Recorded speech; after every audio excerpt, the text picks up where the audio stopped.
Les primes de One Piece, c'est une chose très importante et très cruciale. Ils montrent clairement la dangerosité d'un personnage. Et c'est aussi l'intérêt que le gouvernement montre à hors-la-loi et à ses actions. Par contre, il faut l'avouer, ça fait toujours plaisir de les voir dévoilés. Ça me fait toujours un petit truc au cœur de voir la marine afficher les primes en hurlant leurs surnoms et les méfaits de tous ces pirates. Mais parfois, il y a des couacs, des erreurs qui ne sont pas admissibles et qui n'auront jamais dû arriver. Des personnages qui se retrouvent avec des primes qui ne leur correspondent absolument pas, en bien ou en mal. Et aujourd'hui sur Raftelli, on vous fait le petit top des personnages pour lesquels les primes ne leur vont absolument pas, que ce soit du coup trop bas ou trop élevé. Sachant que là on ne parle pas Shichibukai, mais on va parler spoil, spoil et spoil, ce qui est totalement normal parce que les primes c'est comme ça. Et donc si vous n'êtes pas à jour, on est vraiment désolé, faites juste attention. Et petit message sur la chaîne avant de commencer, parce qu'on ne vous le dit pas assez souvent, mais vraiment ça nous fait super plaisir de voir tous vos messages, ça nous fait évoluer à chaque instant, c'est la chaîne d'ailleurs qui évolue grâce à vous, et on ne sait pas comment vous dire autrement, mais merci sincèrement. Merci d'être là depuis le début, ça nous fait vraiment quelque chose à chaque fois qu'on y pense. Petite info supplémentaire, on sera à la New One Piece à Rouen, à Japan & Geek, une boutique qui est très sympathique, donc on va faire pas mal de petits trucs, dont un unboxing géant avec énormément de Tsume, énormément d'autres figurines, ce sera en direct sur TikTok. Le lien est en commentaire, donc allez-y et croyez-nous, on va le voir la peine. Et place à la vidéo, allez c'est parti. Numéro 10, Supernova. Pour commencer cette vidéo, on va parler d'une des plus grandes incohérences, mais comme on l'a dit, c'est un spoil, donc Anime Only, on est vraiment désolé, faites attention. Nous sommes juste après les événements de Wano, après les combats acharnés de tous les alliés de leur victoire. Après tout ce qui s'est passé là-bas, les primes ont été actualisées, ce qui est totalement normal. Et même si dans l'ensemble, on est content que Luffy ait une très grosse prime, donc de notre côté, on est quand même déçus. Puisque Law et Kid ont exactement la même prime. La même prime que le nouvel empereur alors qu'ils ne le sont pas. 3 milliards de berries. Il faut admettre que c'est absolument pas du tout logique. Tout d'abord, Luffy il a combattu Kaido et il l'a mis à terre. Alors que Kid et Law, oui, ils ont vaincu Big Mom, mais ils l'ont fait à deux. Ce sont vraiment deux combats qui ne sont pas comparables. D'ailleurs, on voit déjà la différence de puissance entre eux. Et maintenant, Luffy est devenu un empereur, un vrai empereur. Le gouvernement a reconnu sa puissance et en plus ils savent qu'il est Nika. Alors pourquoi avoir mis la même prime à ces trois-là? Pour nous, Kid et Law aurait dû avoir une prime plus basse. 2 milliards ça aurait largement suffi. Numéro 9, les ténèbres. Barbe Blanche a toujours été considéré comme l'un des plus puissants de One Piece. Selon Oda, son feu du démon est le plus offensif de tous. Il a même réussi à atteindre le titre d'empereur avec cette puissance. Il a mérité ses 5 milliards 46 millions de berries. Mais maintenant, il n'est plus. Mais il a laissé tellement d'héritiers à travers le monde, dont celui qui a volé son fruit du démon, Teach. Mais lui, il n'a pas bénéficié de cette renommée. Avec ses 2 fruits du démon, Barbe Noire n'a qu'une prime de 2 milliards 247 millions et 600 000 berries. Teach est pourtant un empereur craint par tous, même le gouvernement se méfie de lui. Pour nous, il devrait avoir une prime bien plus importante, au moins 3 milliards comme Luffy ou Baggy. Numéro 8, la sécheresse. Du haut de son milliard de berries, Jack peut paraître très effrayant, mais en fait, il n'a que cette apparence. Cette prime, il a reçue car il est la 3e calamité de l'empereur sans bête. Rien de plus selon nous, car dans les faits, il nous a rien montré. Tous ses combats, il les a perdus. Ou il a pris la fuite. Il avait même été laissé pour mort face à la marine. Il a pris la fuite face à Zunesh. Il a perdu face à Inu et Neko. Décidément, nous, il n'a cessé de nous décevoir. Il n'a jamais rien montré clairement. Et puis sa forme hybride, on l'entrevoit, mais c'est tout. Pour nous, il ne mérite pas une prime surimportante. Il mérite une prime à la snack. En tout cas, pour nous, il ne devrait pas dépasser les 700 millions de berries. Mais on va quand même rajouter qu'il a un potentiel d'évolution qui est énorme.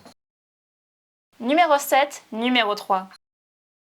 Non, là on ne s'est pas trompé, le numéro 7 est bien intitulé numéro 3. Mais par contre, pour savoir de quoi il s'agit, il faut être à jour. Donc là encore, si vous n'êtes pas à jour, n'hésitez pas à passer à la section suivante, tout est indiqué dans la timeline.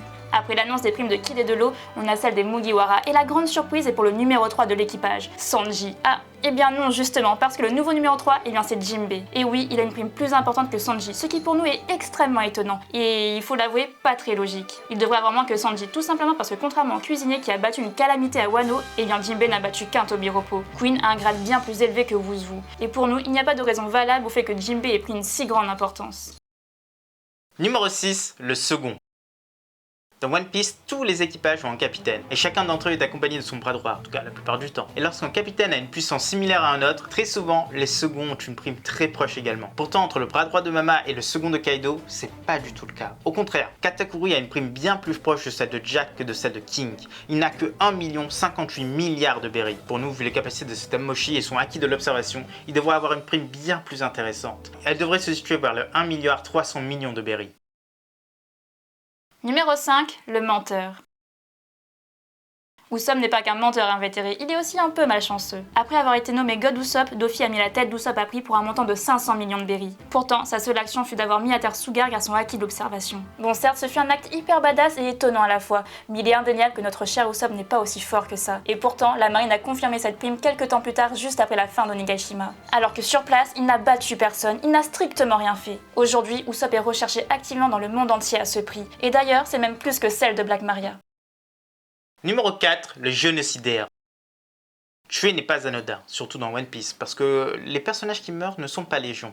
Mais le faire sur un large périmètre avec des armes tout droit sorties du futur, ça mérite une prime conséquente. Pourtant, César, il n'a que 300 millions de berries. Si on fait la liste, on se rend compte que ce n'est pas du tout proportionné. Il a fait partie des Mads, il a trahi le gouvernement et Vegapunk en volant des recherches et en détruisant Punk Hazard. Il a tué pas mal de marines et d'agents du gouvernement sur place. Il a créé des armes qu'il a vendues au monde souterrain. Il a fourni Kaido en smile. Il a des liens avec Doffy. Il a des liens avec Big Mom. Il a des liens avec les Mugiwara, avec Capone. Ça fait un chouïa trop, vous ne trouvez pas? Pourtant pour le gouvernement, eh bien sa prime vaut ça quoi. S'attaquer aux civils, c'est plus aussi payant. Et en prime, c'est en Logia. Alors pour nous, on voyait au moins 500 millions de berries, voire 700 millions.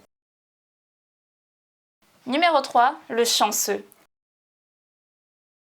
Avoir une énorme prime, c'est avoir fait tellement de choses pour la mériter. Et Baggy, eh bien, il est devenu un empereur. Cet homme est l'un des 4 empereurs. Et sa prime est de 3,189 milliards de berries. Plus que celle de Luffy, plus que celle de Barbe Noire. Et il a fait quoi pour ça? Eh bien, presque rien. Oui, il était dans l'équipage de Roger, mais après, il est devenu un pirate moyen. Mais la chance lui a permis de fuir Impel Down avec un nouvel équipage. Il est devenu Shichibukai par chance. Ses liens avec Shanks sont impressionnés, et maintenant, il a décidé d'obéir à Crocodile pour payer ses dettes. Mais suite à une affiche un peu trop pompeuse, eh bien, le gouvernement a cru qu'il avait créé la Cross Guild, alors que c'est Crocodile et Mihawk. Il est passé de 15 millions à ça avec ce titre. Bon là c'est sûr on a beau l'aimer, mais il ne mérite carrément pas cette prime. Nous on viserait plutôt une prime de 1 milliard puisque quand même il fait partie de la Cross Guild maintenant. Numéro 2, le raton laveur. Chopper est dans ce top, évidemment, car franchement, sa nouvelle prime n'est que de 1000 berries. C'est une insulte pour ce grand Mugiwara. Et le running gag, il date depuis bien trop longtemps, depuis Enies Lobby. Et sur place, il avait fait tellement de choses déjà. Ok, il change toujours de forme, mais au moins la marine aurait dû faire plusieurs avis de recherche. Ils auraient pu croire qu'il y avait plusieurs ratons laveurs dans l'équipage des chapeaux de paille, mais c'est même pas le cas. Et à chaque grand événement, Chopper se tape des primes d'animal de compagnie. 50 berries, 100 berries, et enfin 1000 berries. Bon, il a fait 1 x 10 quand même, c'est pas négligeable. Mais c'est tout! Bon, il a battu personne à Onigashima, mais sachant qu'Iguma, cet homme qui n'a servi strictement à rien, avait 8 millions de berries sur sa tête, nous ça nous plaît pas. On miserait au moins pour un 400 millions de berries pour lui. Numéro 1, l'animal. Beppo est décevant. Pourquoi? Car en tant que combattant, il ne fait pas grand chose.